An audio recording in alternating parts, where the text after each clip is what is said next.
അസ്സലാമു അലൈക്കും വറഹ്മത്തുള്ളാഹി വബറകാതുഹു. പ്രിയമുള്ളവരെ, ചെറിയ കുട്ടികളെ നിങ്ങൾ ശ്രദ്ധിച്ചിട്ടില്ലേ?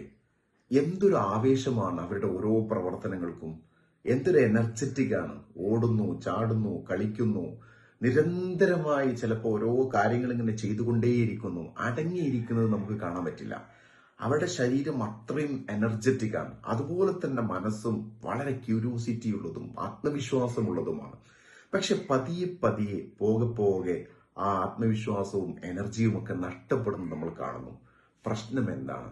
പ്രശ്നമൊന്നുമല്ല. ശാരീരികമായ ഉത്സാഹം എല്ലാം നിലകൊള്ളുന്നത് കുട്ടിയുടെ മനസ്സിലാണ്.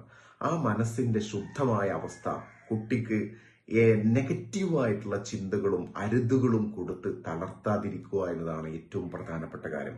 കുട്ടികളെ നമ്മൾ പ്രോത്സാഹിപ്പിച്ചു കൊണ്ടിരിക്കുക, കുട്ടികളെ റീഇൻഫോഴ്സ്മെന്റ് നടത്തിക്കൊണ്ടിരിക്കുക, അവരുടെ ആവേശവും ഊർജവും ഭാവിയിലും നിലനിൽക്കുക.